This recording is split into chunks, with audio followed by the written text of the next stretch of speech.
Broadcasting way too early from 3 separate Wi-Fi connections. It's PT Breakfast Club with Tony Maritato, Dave Kittle, and Jimmy McKay.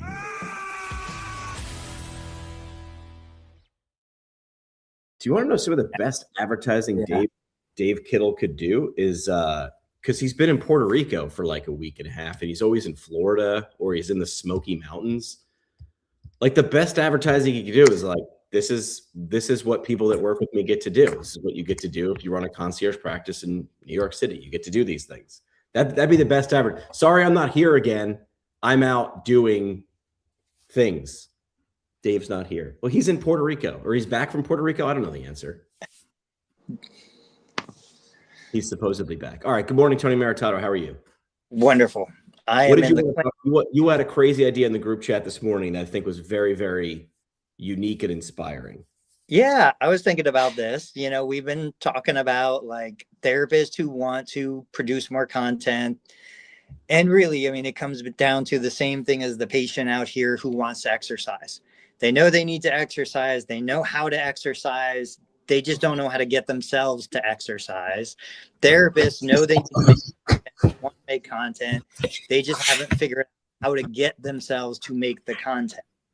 So I was like, well, what if we just use the voice feature of AI to be a co-host, to be my own AI Jimmy McKay, and be like, hey, you know, let's pick a topic. All right, I'm going to talk about knee replacement. Let's zero down. All right, I'm going to talk about people who have this tight rubber band sensation around their knee after knee replacement. And let's go. You are. He cut out for you too, right? He's frozen.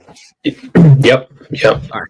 So where I think Tony is going is, Tony, you're just cutting out. So I'll sort of chime in, which is, this is what I've done for people, and I continue to do for people who are sort of saying this. To use a Dave analogy, because he's a baseball player, is you can go take batting practice by yourself where you throw the ball up in the air and swing and hit the ball. That's not that great. You can hit off a tee, which is a little better, which is all right. Or you take live BP. And like, why is live BP the best? Because it's what you're going to do in the game.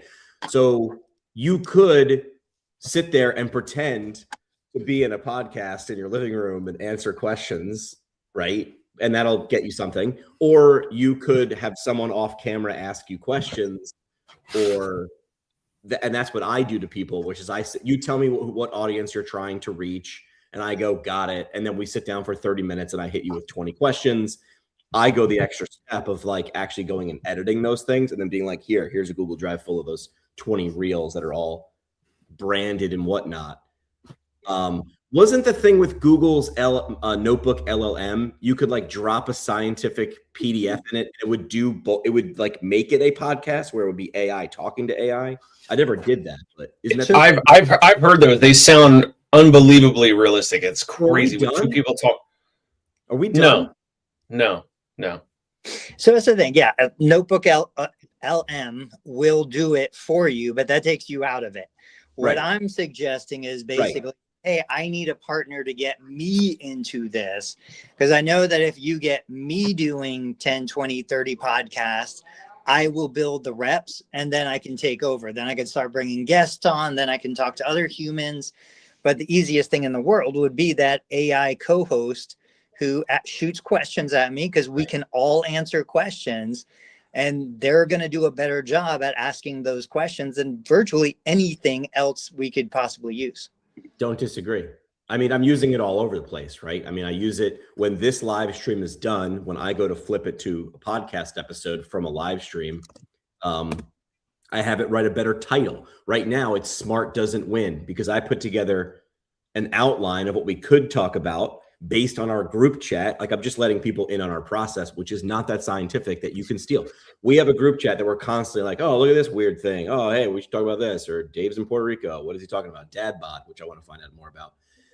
And then when we're done, though, maybe we don't talk about all those things, but we understand how the systems work. And we know that we need to put together a great thumbnail with a great title, great description for all these SEO. Like, we understand how the physics works.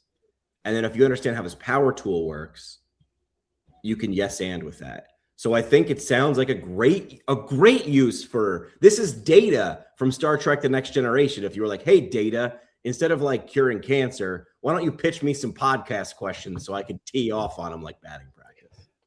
So I have a quick example of someone prominent, fairly whatever, local prominent on Instagram doing content, speaking to this digital assistant that I believe is most likely through ChatGPT. I sent a private link in the chat. I'm not sure if the audio will be able to pull through if you want to do it. But there's some funny content from this guy, Greg Una, in New York City. He's a jeweler, so he's a jewelry designer. I don't know if you guys, I can't hear the audio. It might not pull in. I don't want to play it because sometimes we get dinged for playing other audio. Okay.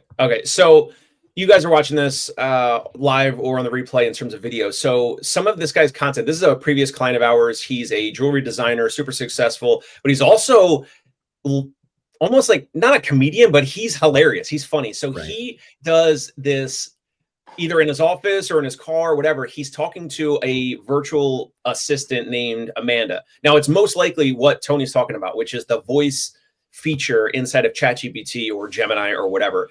And so Greg has Amanda with a, British accent, and she's like, hey, good morning, Greg. And then he's like, hey, what it do, Amanda? Like, run me through my schedule. What do we have today? And like, the one thing was like his father's birthday. He's like, oh my God, thank you for reminding me. I got to hit up my dad. But then he also jokes and he's like, Amanda, you're like too serious today. Like, take it easy. Like, lay back a little bit. Like, give it to me real, whatever. And it's like, he's talking to what sounds like a human, but it's actually a voice assistant. And so when Tony mentioned this in the chat, I thought of this guy, Greg. He puts out content that has nothing to do with his core business. This content is him, his personality or personal brand or whatever, but it has nothing to do with jewelry and designing. Then some of his other content is actually images of his diamonds and bracelets and rings and necklaces and all that. But this is where Simon Sinek comes in and says, people don't care about what you do. They want to start with why, essentially, is Simon Sinek. So this guy doing this reinforces this idea that marketing isn't the first touch. This is why I never want to be a director of marketing. I want to be in charge of attention, which is like, how do we get attention? I was at CSM last week and I was sitting with a booth and I wasn't going to say who, and they are a polished product. They are amazing. And I was sitting there just shooting the shit with them. And I was like, this is a great spot. Like, you must have paid extra to be right here. But I was watching people walk by and sort of glance. And I was like, where's your megaphone? And they're like, what do you mean? And I'm like, you have a product at CSM that people need to sort of like, it's a little deeper than a billboard. Like, they need to sort of step up. But if they stepped up and they tried it, people would be blown away. And I was like, so you got to go get them. Being on the corner ain't enough. This is why Subway has the sandwich twirler guy, the sign twirler dude. This is why people wear sandwich boards. This is why car dealers, this is going to make why car dealers get the inflatable whatever. It's like, I got to earn your attention. You don't buy an F-150 because of the crazy googly guy, but you pay attention to that's where the Chevy dealer is every time you drive by, because being on the corner ain't enough, people. So here's the thing. I'm like, where's your megaphone? And I offered this company, I go, Saturday, I have nothing to do. I'll sit here for 2 hours for free and I will reel people in. Because I knew if they bought, I said, you have to buy the megaphone. I'm not going to Walmart. You go bring me a karaoke machine. I will get people to try your product. Because all I saw was fish going by. I'm like, you don't eat bait. because there's a lot of fish in the water. They didn't have bait. No bait. You got to get those fish in the boat. So this guy talking about nothing is so Seinfeldian that it makes sense. Because now when you think about jewelry, you think about him first. You might not buy from him, but you thought of him first. It's attention before marketing, before sales. That is the order now. Here's the thing. So I'm going to say a lot of the clinicians watching this, they don't want to be the sign flipper. They don't want to be the, wiggly guy. They don't want to do that stuff. So what we're trying to do is we're trying to find a compromise. You are my patient who says, I want to throw the football with the grandkid, but you're also my patient who says, I don't want to lift weights. I don't want to exercise. I don't want to change my lifestyle or my habits. So it's our job to give them an option that maybe they can tolerate until they have something better. This would be something like that. Show me, don't tell me. This is their crutch. Yeah.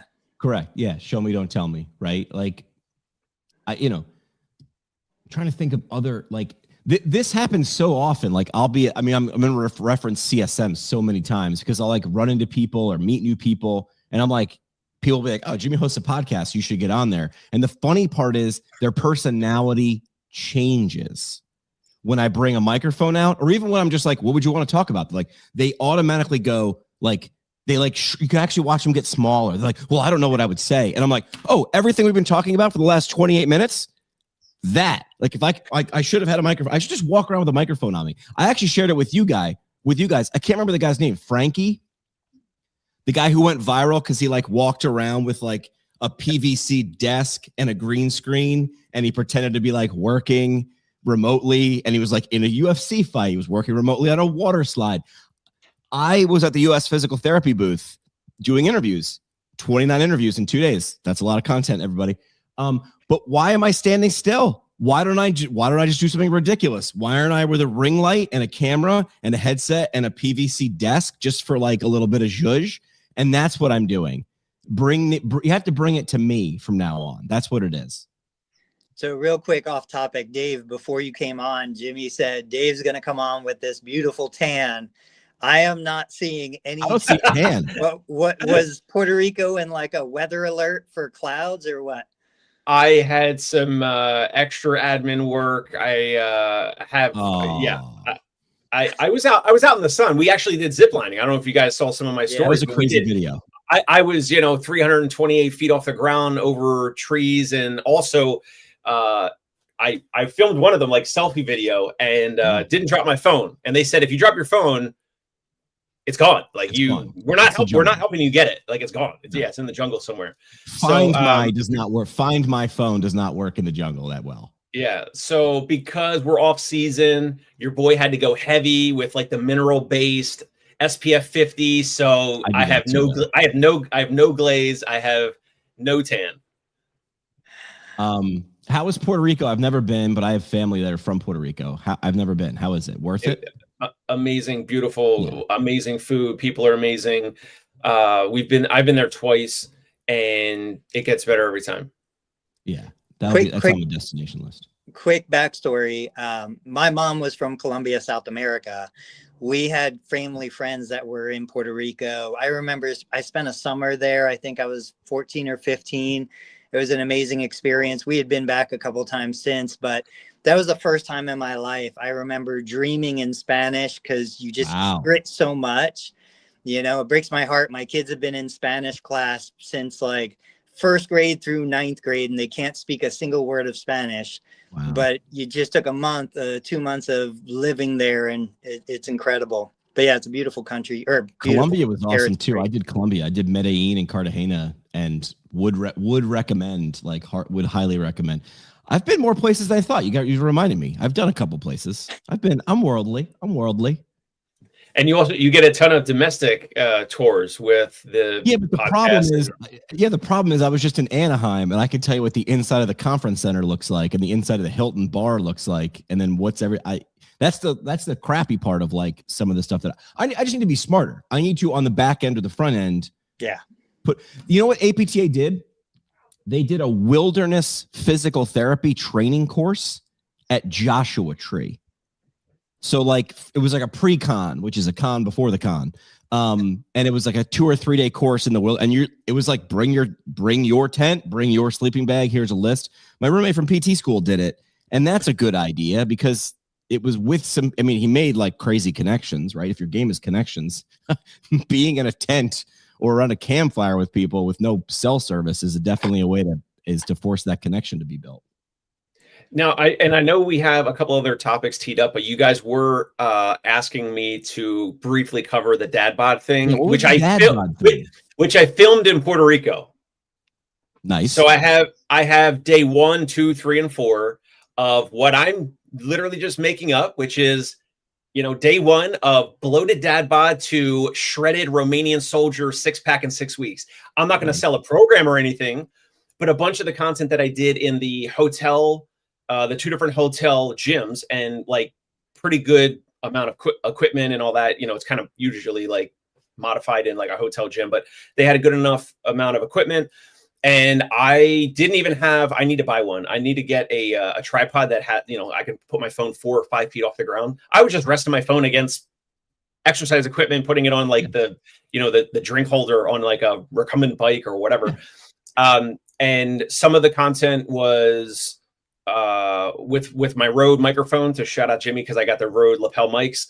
And then some of the content was just like me working out. And so a lot of it was with me with my shirt off, which I know, like I joke in the video, I'm like, you know, hey, this bloated that, blah, blah, blah. And I'm like, cringe, yes. Content, yes. And it's like, I'm making fun of myself doing it. But the point is the one thing, there's one thing that I've gotten out of doing this with you guys the past couple months. Jimmy mentioned already, which is attention before the marketing.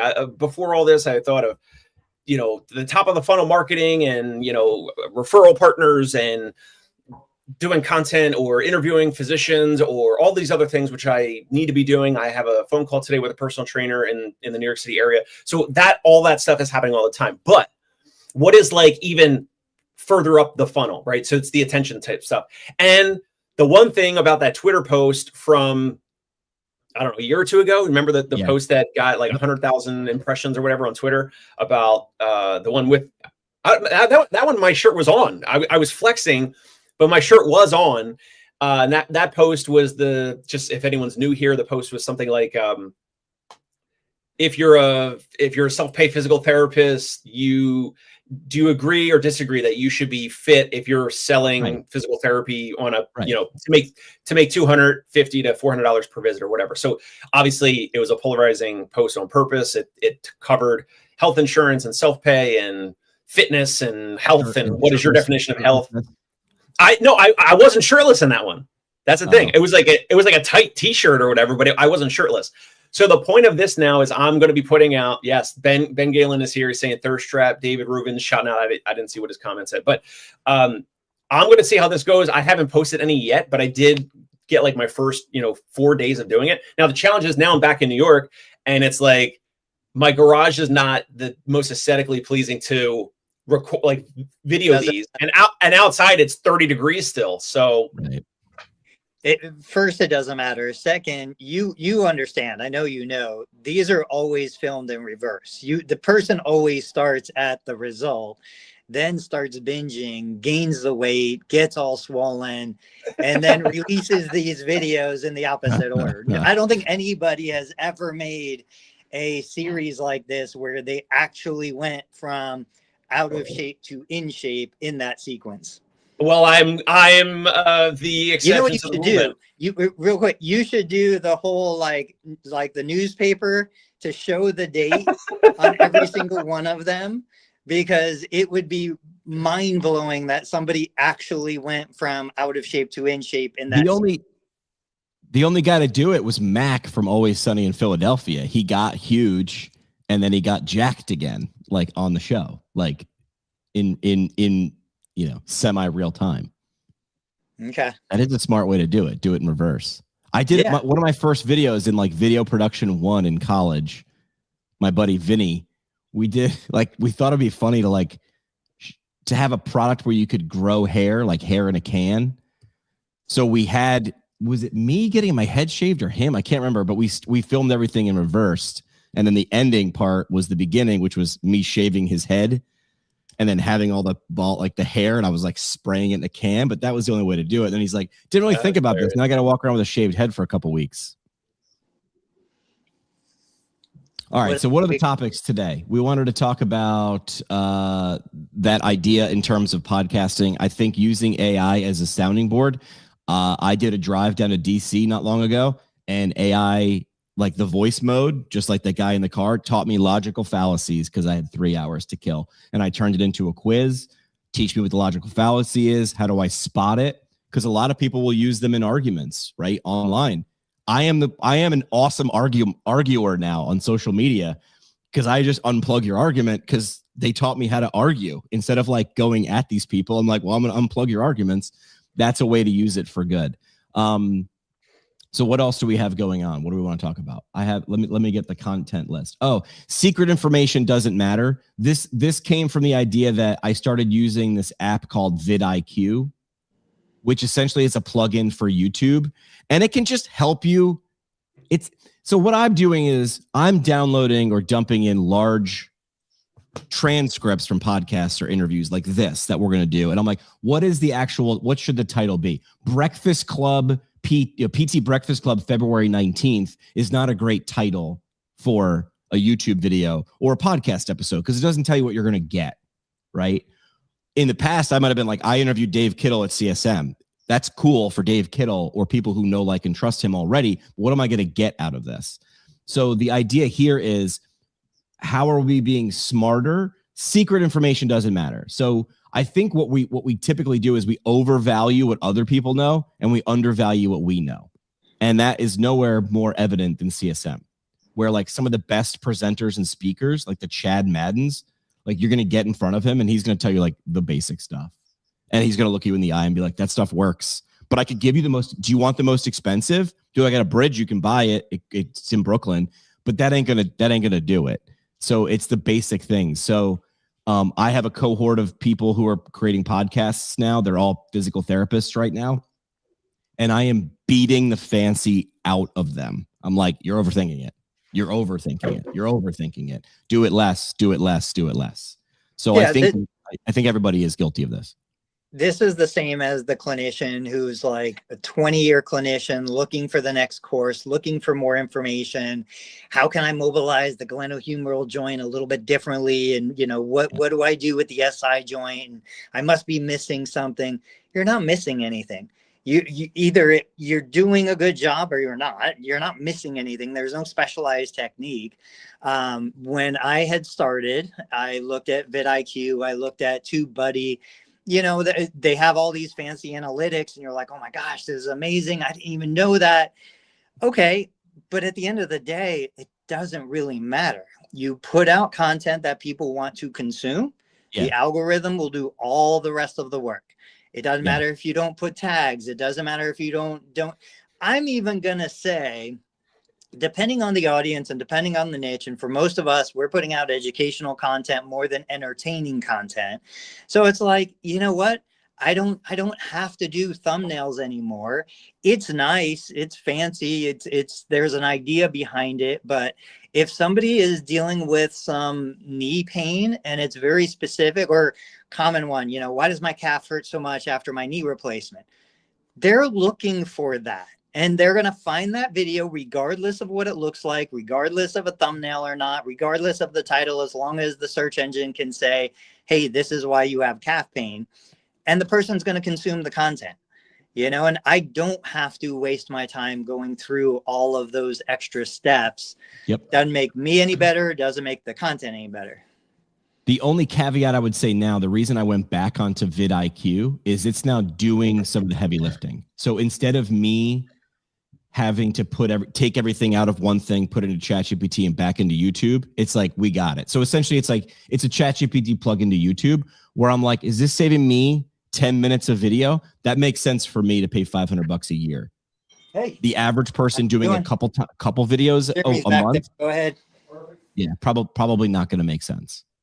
So the one thing I've been learning though from Tony is just like he had dabbled in that. I just haven't used vidIQ, but in general, with Tony, I think you're kind of suggesting here, but you mentioned it also privately to us as like, don't worry about all the other stuff. Like, of course, Jimmy, you put out a ton of videos and all that, but I think Tony says for the newbies starting up, don't worry about all these like other apps and like a perfect thumbnail and a perfect title and this and that. It's more like Tony is just suggesting like it's more about volume, like just get content out. And the search engine or the YouTube or the algorithm or whatever will surface more of your stuff the more that you put out in terms of volume and also relevant to the ideal group and population. I was talking to someone really smart yesterday who has a good idea, and I won't give it away, even though I could give it away and no one's going to take it because no one's going to take it because it's hard, and no one's going to do it better than him because he's pretty uniquely positioned to do this idea. But this person's not social media savvy. So he has a great pot at the end of the rainbow, pot of gold. And he was like, but how do I get all these people to find me? And I was like, well, my friend, welcome. And I just welcome to the internet. Like that's the hard part, right? So I was explaining this to him and he's like, I'm not even on half these platforms. Do I need to be on all of them? And I was like, first of all, I tell people all the time, the only platform or platforms you should be on are the ones you already use to start anyway. If you're going to be the one making, if you don't like being on TikTok, don't be on TikTok because you're going to hate it. So if you like consuming, great. Start with one, right? The second thing is, and I had to sort of give this guy an analogy. This guy's super high level smart. So I had to almost triple dumb it down because I was like, Instagram is reverse Tinder. He's like, what do you mean? I go, you're going to put stuff out there and Tinder wants to be the matchmaker. It just, the algorithm is not there to beat you or to suppress you. The algorithm is there. It doesn't understand you. You think you're stunningly clear. You're not. So I'm like, the more you put out, the more words that you use, the more accounts that connect with you, the better it becomes. Long game. Like that's why, like the longer you like, wow, this got easier. The algorithm finally figured me out. That the second part is the thing that is true. So I was essentially saying he was trying to connect with a very small subset of people in the world. And I was like, you have to oversaturate the world with your stuff. So if this doesn't sound like a good use of your time, don't do the idea or realize that someone else needs to do that part of the business. Because his idea without traffic does not work. And that sucks, but that's the way it is. Now, the other part that I heard yesterday, actually, I was listening to, can't think of his name. I shared the video with you guys, but one of the things. Ben Brock? I don't know. One of the things that he said was, it doesn't matter if you put something out there and it's not good. Because the algorithm is so good, it just won't show it to more people. It'll do a sampling, but if it's not good, they won't show more people and nobody's going to see it. So just keep posting. Yep. When I help people launch things, I realize that I have to do 90% psychological work. So like if you take my podcast course, one of the first things I'm going to tell you is your first 10 episodes will suck. And everybody's like almost jarred because they're used to being like, everything's going to be great and you're going to be great from day one and everything's perfect. I'm like, your first 10 episodes are just going to suck. And then after that punch lands and they come back from reality, I go, but only compared to your next 30. And you're going to think it sucks. Like it's terrible. It's a 1 out of 100. The average person is like, yeah, it's fine. To them, it's a 50. It's mayonnaise. It's going to get better. And that's just repetition.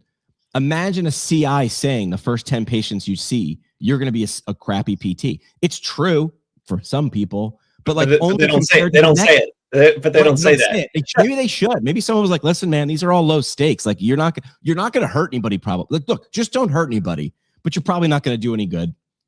Even if they know like something's better than nothing, the psychological stakes would have been lowered for me. And then I would have been like, oh, I can breathe.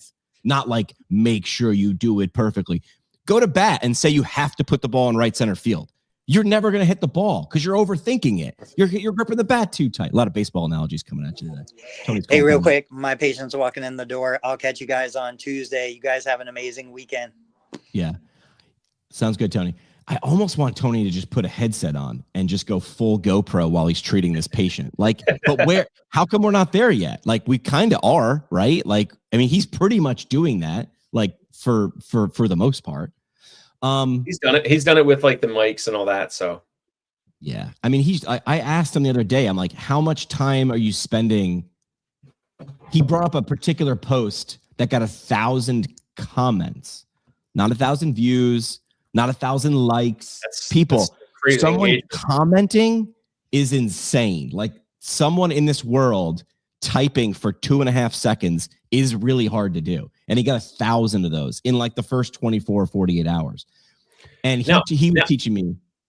Well, usually with his posts about like total knee replacement, post-surgical, and like the calf pain he talked about, not everyone, a lot of people like to share their story.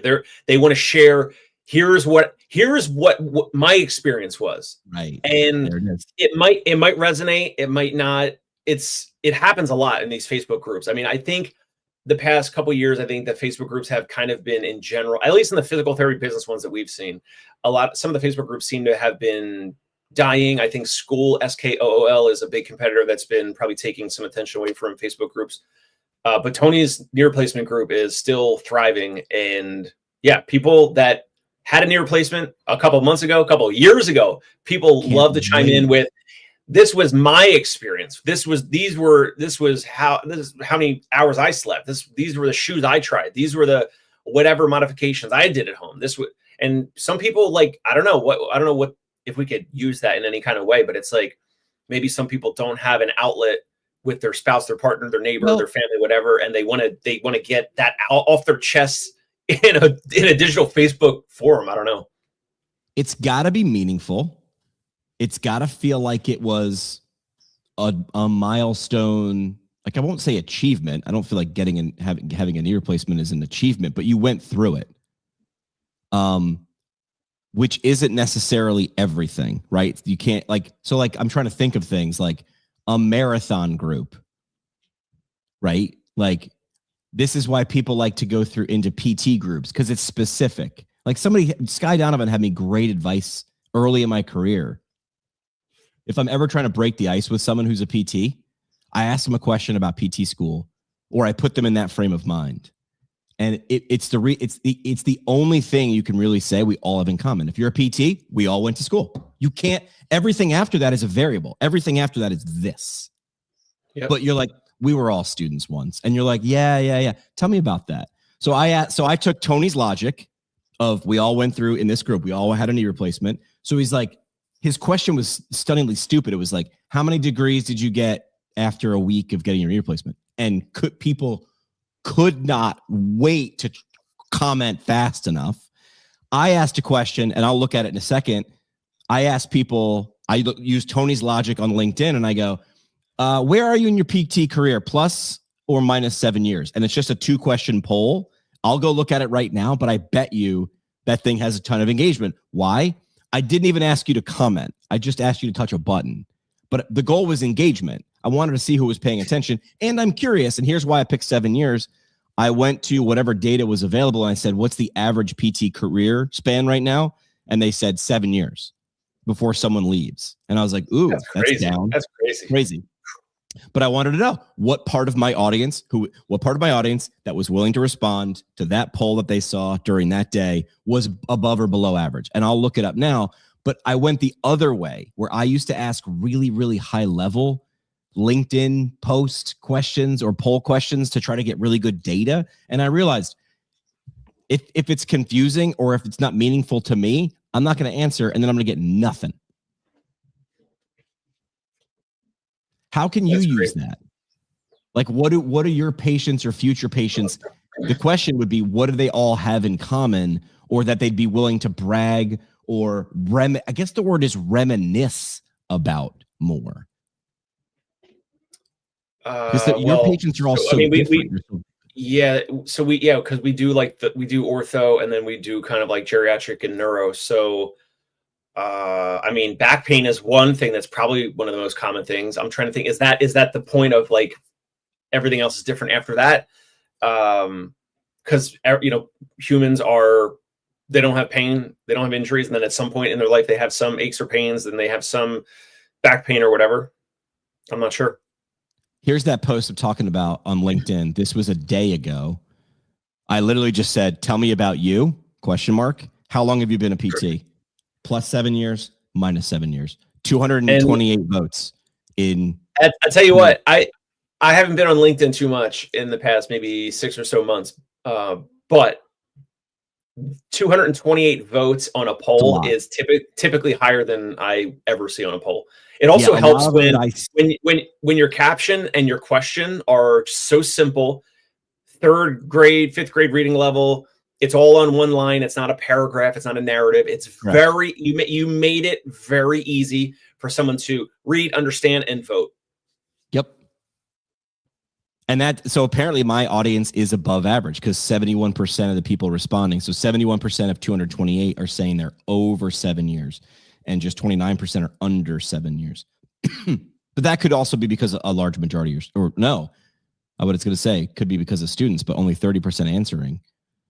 And then I don't know. I like interaction like this. It tells me who I'm talking to. you get a little bit of intelligence, a little intel, and so I think we could maybe assume that maybe, I mean, because you kind of have a base of like a very diverse amount of physical therapists, right? So Yeah. I think we could kind of assume that the mid to late stage career physical therapists are on LinkedIn more often, Right. as opposed to newer grads or PTs that are only 7 years or less in their career. I think a lot of students are on LinkedIn now because Twitter's not really a place that a lot of people are doing it. So I think they're like, where do I go? And I think their professors or the people that their CIs are like, I don't know, LinkedIn. It's becoming more conversational. You can see people pushing back when things become Twittery. And the same is on Threads, which is like the Instagram version of Twitter. When people start doing LinkedIn sort of stuff, people are like, bring that stuff back over to LinkedIn, bro. Like, that's not what we're here for. We're here for, I mean, we didn't even get into this, but could Dave steal a viral moment right now? I thought of you the minute I saw this. And because you brought up the dad bod question, I think you should do a bunch of workouts just in jeans. Do you know why? I like it. Because that's the dad bod reference. Oh, so you were on vacation. You missed this. So 24 hours ago, the U.S. Health and Human Services put out a video, I'll find it in a second, of RFK Jr. and Kid Rock. It's like this weird workout mashup to ba with to ba, and RFK gets into a cold plunge with jeans on. Not jean shorts. Because he doesn't want to show up his legs, or what? It's got to be. I don't. That's what some people were saying. Not jean shorts, which also would have been insane. Who works out in jeans? I mean, I don't want to judge people, but I am. He gets into a cold plunge with a full-on ankle-length pair of jeans. I sort of feel like this is a moment where you just get to steal the buzz from this. Because the internet was in a tizzy. Yeah. Colleen gets it. Oh, no, not jeans. Here's what I would like you to do. Can you look that up and can you watch it so I can watch your face can we do one of those? So just Google RFK Kid Rock workout video or whatever. What would be cold plunge? He's cold. They're working out. They're drinking milk in a sauna. Like, I got to be honest with you. If the kids in the hall circa 1996 made this video, people would be like, this is the dumbest thing ever. But the U.S. government put this out less than 24 hours ago, and it is a fever dream. It is very confusing. But hey, you do you. If you want a cold plunge with jeans on, and then like the next frame, he's like walking through his kitchen with jeans on, but they're dry. And I'm like, the continuity, guys, come on. The jeans need to be soaking wet. What are we doing? So do you have the video ready? Tell me when you start it. I'm watching RFK do push-ups inside the sauna. Kid Rock, who I didn't think worked out ever because he's on like an assault bike. At one point, he flips the camera off. Yes, he flips the camera off. Wait, then they're playing pickleball, which is hilarious. Now they're whole milk in a hot tub. More clips of working out. And where are we? And here it is, jeans in the sauna. Oh my Lord. Is he in the cold plunge? Yeah. I mean, in the cold plunge. I'm sorry, jeans. He's getting with his jeans into the cold plunge. Yes. It looks like they were like, hey, we have a camera crew here, and they're only here for like another 3 hours. So what we should do? We don't have time for you to change in your not even that. It's like, what do you got? We've got Kid Rock, an assault bike, a cold plunge, a pool, milk, go. It was like an improv class, and they were like, all right, so what we're gonna do is we're gonna do 15 push-ups, and then all right, what's the music? Ba with a ba, obviously. We're just gonna do ba with a ba. Obviously. We've got Kid Rock here. We gotta promote it. It's very exercise friendly. If I were still in radio, we would be playing off this so hard. Maybe we start doing that. Is that the angle all you'd have to do is just work out in jeans. And I feel like 86% of the population would be like, oh, I get it. He's playing off of that. Like, you, in my opinion, I would say you have to parody it so hard that people don't think you're advocating. I mean, even the Canadians, and you know what a Canadian tuxedo is, right? That's the full denim suit. Yeah, so it's denim on denim. So like a denim shirt, denim jacket, denim pants. That's a Canadian tuxedo. Respect to my neighbors to the north. That's a Canadian tuxedo. But like, I don't even think they're cold plunging in jeans like that. You're not going to get a whole lot of range of motion out of your hips and knees after that. You know what I mean? It's feeling a little grippy. Yeah, doesn't make sense. But here's the thing. Again, we've talked about the word attention. And yes, that even though we're talking about a silly part of the video, we're still talking about it. Correct. So the question is like, is all attention good attention? I'm like, nah, I don't think it is. It's close. I think it's close. I think it's close. We're in a noisy media environment. There's always wacky, crazy headlines almost every day. Almost every day. Salvatore, thank you for commenting live and joining live. He said, "Who works out in jeans? Hashtag strange." Yeah, I mean, but here's the thing. Like, we're talking about it.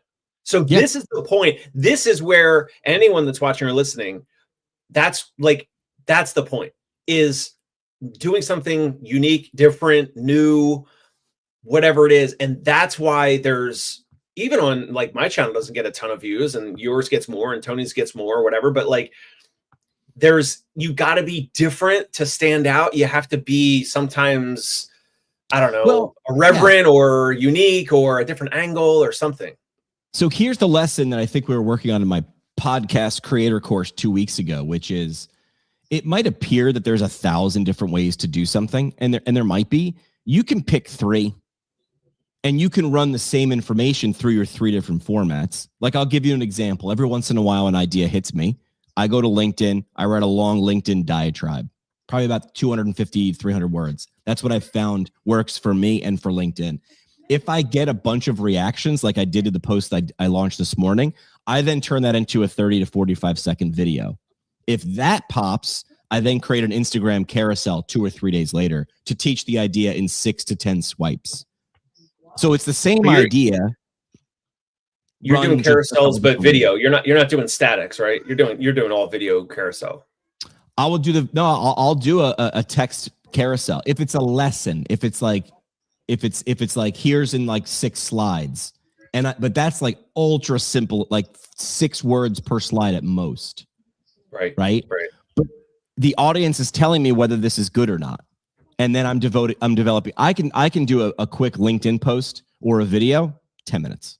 So I'm like, am I devoting 10 minutes or an hour to this idea? And the more people, like that one series I did, if blah, blah, blah company hired me, these are the first 3 things I did. I got like 100,000 impressions on one. You're damn right. I'm doing 10 more in the next 2 weeks. Then I let it go away. And then, what comes out again in March? That old idea again, same old gag, but maybe I twist it. Maybe it's now a different twist on if X, then Y. But if X, then Y, or before and after, those are the same formats. So what I'm trying to get at is you don't need to reinvent the wheel. Just reinvent where the wheel is. Like, we didn't understand what AI was 2 years ago. So we couldn't do AI, we could do content about AI, but we're doing before and after. You're doing before and after content. Like, this is where like weight loss centers or personal trainers are so great because they can visually show a change in a body. Similar to what you're talking about with your dad bod series. It's harder to show in 2 static images someone recovering from a spinal cord injury. It's harder. I would say it's just as impactful though and needed to show people that. So you have to figure out what your version is, right? Before and after. This is why working, and then make you the decision. Notice in the before and after, Dave's not in the video. I mean, you're going to be your own content person, but if you were going to run someone from a dad bod to what was your Roman Greek warrior, do gladiator. Dad bod to gladiator. Like, there's your pitch. Showing that is better than telling that. And that's simple and not easy. So Yeah. what's on the focus? What's on the focus for you in the next quarter? More content, more unique angles. My new therapist, Andrew, is excellent in front of the video. We've got the lapel mics. We're doing more of that. And tomorrow's Friday, we're doing some more content recording tomorrow. I do want to start doing, it's challenging with the weather so cold, and plus, I don't know, it's not an excuse, but like, I think we want to do, maybe we'll drive into the city, drive into Manhattan and do some more content like on like different street corners and things like that, because that's something that I know will catch people's attention. They know that intersection, they know that landmark, whatever it might be. So I think content around that. We've also we've been using that the recording for game film, like to review game tape, meaning like we're recording through the AI app. Yeah. And also follow-ups, right? And so we're getting reps of recording the patient encounters that they signed off on in their intake. And the cool thing is, now we don't really have time, and I do want to show you when Tony's here as well.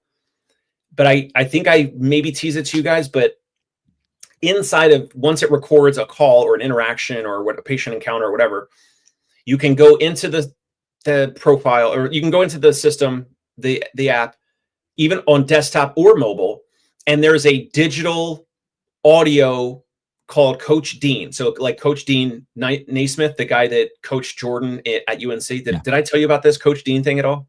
No. Okay. So you could pull up Coach Dean, and you can set, you press a button, and it basically is like a phone call. It rings Coach Dean, and Coach Dean's like, "Hey Dave, what's going on?"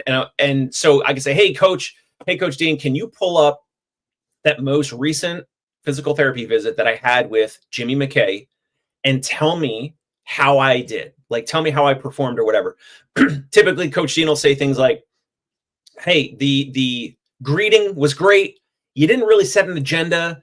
You didn't, manage their expectation. You didn't really manage Jimmy's expectations. You kind of just went right into treatment. The treatment was great. You own the treatment part. There was back and forth rapport, blah, blah, blah. And then at the end of the visit, you also you didn't lock Jimmy in for the next visit. You didn't say the next date and time of that visit. You kind of left it up to like, all right, I'll text you, you text me. We're kind of busy. All right, I got to run." And Jimmy leaves our office, or the therapist leaves the home visit or whatever. So that's how we're using it to get feedback on how they performed in the visit. But just doing that, I recorded a couple of weeks ago a video of Coach Dean talking with my physical therapist, Dr. Andrew, as we were, and now it was like no patient identified information, obviously, but I did an Instagram story about that. And I'm like, you know what? This is similar to what I showed you earlier of the guy, Greg Una, talking to ChatGPT in a way that's basically like his digital assistant, like talking about like, "Hey, what's on my calendar today? Hey, Greg, make sure you got to call your dad. It's his birthday. And you have this meeting, and you have this meeting, and whatever. And this thing is coming up in the next day or two or whatever." So just that in itself is content. And so we'll be probably putting out content around that in terms of how we're using it, and that it's different, because there's no physical therapist that is producing AI content or content that is the therapist or the business owner, the practice owner, talking to some AI assistant about, "Hey, how can I help my team better?" Or "How can we help our clients better?" Or whatever. And again, maybe that'll be a dud, but it'll be a unique, different angle. So to answer your question, I'm trying to come up with unique and different angles that are different than like, "Hey, we evaluate and treat back pain. We help, busy New Yorkers get out of back pain and overcome chronic pain." And so again, just going further up at the top of the funnel, above the marketing funnel, but the attention funnel. Attention. Look at what higher ticket industries are doing. The thing that you're talking about, high ticket sales, auto, yacht, real estate, they do this. They've been doing this. They record sessions all the time from their cold callers or SDRs. They've been doing it for years. There's that statistic, right, that a patient gets interrupted by a medical provider within, somebody has the stat, 42 seconds. I'm making that up. You can see that. Like, we know that and we still do it. But now you can see it. It can measure how many words you say versus them. Yep. In hockey, it's or basketball, it's ball possession, right? Talk possession. How many words did they get out? What was the tone or the sentiment? You could tell me what you thought it was, and then we can look. Well, let's go to the tape. That's actually, you think you're actually creating a really great environment for people to tell you their deepest, darkest secrets. Turns out you're not. That's your perception. Right. That ain't reality. And now, long term, you can see, how does this therapist get people to come back and stay longer and come back for multiple whatever? It's like, turns out it's the noises that are coming out of their mouth hole and not the magic fingers. Like, who would have knew? Who knew? We knew. There was no way to track it, and now there is, and measure it, and now there is. I'll have to show you and Tony on another call, but the analytics of this app is insane. It gives out all of that, what you just said. The talk ratio, how many minutes the therapist is speaking, how many minutes the client is speaking. There's different other metrics of like the like interruptions and who went on the longest like monologue until the other person spoke or whatever. There's like all these different metrics. And for us, we're looking at it as like, I mean, it's different for different patients. So some of our clients might be 70 or 80 and maybe they don't talk as much, but then there's some clients that have different like fears and anxieties or nervous or whatever. And like, they're talking more and like they're talking 60 or 70% of the interaction. But then sometimes the therapist is talking 50, 60, 70% of the interaction. It's wild to see the difference. And, but then I talk with my therapist in person or on a Zoom call for coaching and mentorship. And we riff on that. We're like, okay, here's what the analytics says. Let's ask Coach Dean. Let's ask Coach Dean how it went or whatever. And it's so much collaboration. So in the future, we should even be recording that stuff as long as it's not saying the patient's or client's name or any other protected health information or whatever. But that could be recorded where it's like Coach Dean on the screen, myself and the therapist there. We're doing like a session that's basically meant to optimize our performance, but also so that we just help more people. And that could be content. You get to see something and then actually be able to walk away with actionable steps. I mean, that was the low-tech version. I mean, I literally used a cassette tape when I was in radio. Is you would sit down in front of your boss. He would just hit fast forward and then randomly hit play. And you'd listen to just you, the broadcaster, for like 2 minutes or 10 minutes until he heard. And he'd just be there like shuffling through his papers. I'd be there, not in my stomach, waiting for them to find something wrong. But kudos to my boss, because for 4 years, I never left and like felt less than. He always using it the right way. And he wouldn't do it as cheesy as, what do they call that? Like the compliment sandwich, where it's like, that was great. This need work. That was awesome too. He really was like super open-ended and was like, what did you think about that? And in the beginning, I would be super, like my first couple months or years there, I was super defensive. Like, I screwed that up. And he's like, he was also from California. Like, dude was very, very chill. And he was like, I think everything's great, but like, where do you want this to go? And I'm like, what do you mean? Like next week? He's like, no, in your career. And I'm like, oh, you're here to help me, not like penalize me.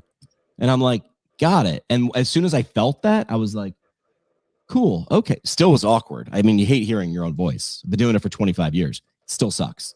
But you don't get over it. You just get past it.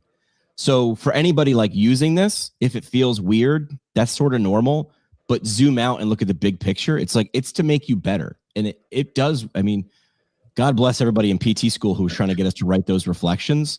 Reflection is good, but me sitting down to write 1,000 words because I was told to do it in a class, that didn't do anything for me. Reflecting works, but how you do it is terribly important. And I think now we have some tools to make that better. How about, so I'll ask you asked the question to me. How about for you? What are you working on? How might you use some of this?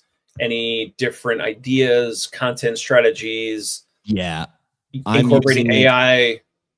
It's not a cute thing anymore. It's like the first thing I'm going to now. Like it took me this long. Like it was always in my top 3 for the last 2 years. Now it's typically the first or second thing I go to. And it's just able to amplify. I mean, I'm a team of one. So, I mean, I'm just winging most of this stuff. I mean, it's helped me. I looked at the biggest log jams. The biggest log jams for me, ironically, weren't finding guests or good topics. It was processing everything. It was the thumbnails and the titles and the descriptions, the things that like, I don't even know, like, do they matter? Like, I listen to a lot of podcasts. I hardly ever look at the description. Hardly ever. Maybe the title, maybe the thumbnail, because that's quick. But for me, I needed to look past that. So, I mean, I told you my big, hairy, audacious goal was 365 episodes in a calendar year. I'm on pace for 600 and something. Now, I might want to take a month off in June, and I can because I'm plus 365, over 365. But the goal isn't just crank out 365. It's, can I do 365 A minuses? Like I want good. I don't ever actually go for the A plus because I've never hit one. But like, I want other people to see that too. That it's not the let's polish every word and make it. I don't make Avenger movies. I make radio. I think you can do it too with these things and these things. It's possible and greatly needed for your business and your community. So, party shots. Parting shots. I mean, we kind of riffed on it already, but using, again, just putting out more video and then being mindful of not putting out the same old stuff that you've already seen from every other physical therapist or healthcare provider or whatever. Like how, at least for me, I don't, respectfully, anyone watching or listening, like whatever you do, you're going to do, and it doesn't affect me one iota. But for me, I want to think outside of the box, do things differently. Jimmy and Tony have pushed me or nudged me immensely over the years, especially in the last 2 years or so. And so, like Tony says, like, if you know, Dave, if you go to like a pizza place, like, how come you don't record it? Like, now, of course, I was trying to do some content in Puerto Rico, and then it's like my family. So there's the balance of like, we're trying to do like family stuff, and I'm trying to get my Rode microphone set up, and the waves are crashing on this pier. And you know, there's the balance there of like, okay, when do I need to like turn it off and just do the family stuff, which of course is vitally important. But if you see an angle, you think of an idea, whatever, for me, it's just, I'm trying to capture it and want to put it out there. And so just, Alex Ramosi says it, new, better, or different. And so, we're trying to be different. And of course, new angles and new unique approaches and all that, but different content that you don't see from other physical therapists or physical therapy practices or even healthcare providers. So maybe it is things like having pizza at some place in New York City that has nothing to do with your core business. Again, it's just top of the, above the marketing funnel. It's the top of the attention funnel to try to get more folks into your world. Yep. Agreed. I would say, yeah, I reiterate this. And if I'm going to, I give presentations on communications at organizations, healthcare organizations like APTA organizations, and I want to dumb it down, but I like parallels: frequency, intensity, time, type, volume, progression, exercise principles. They're communication principles. Right now in 2026, I'm just like, okay, I've got my intensity, time, type, volume, and progression down. I'm focused on frequency. Can I now run a 365 things through that? The answer is yes. You can too, but if you honestly can't, recognize that someone from your organization needs to. I see this all. Look at this. Go to any APTA state chapter website or academy or whatever, orthopedics, geriatrics, pediatrics, whatever.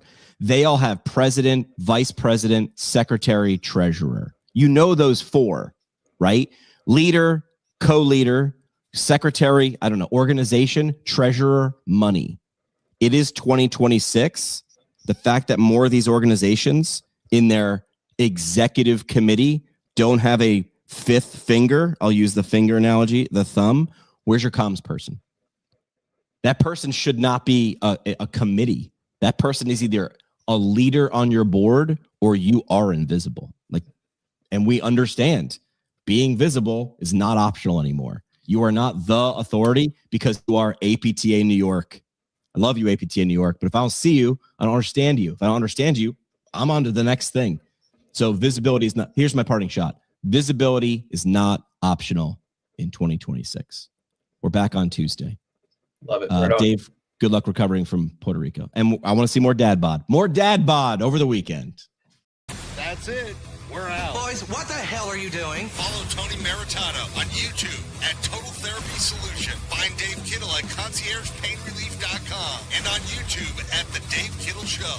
And follow Jimmy McKay at PT Pinecast on YouTube, the socials, and wherever you binge podcasts you pretend are for CEUs. And hey, just a reminder, none of this was for advice. This was for entertainment only. Our lawyers say that counts. Thanks, Keith.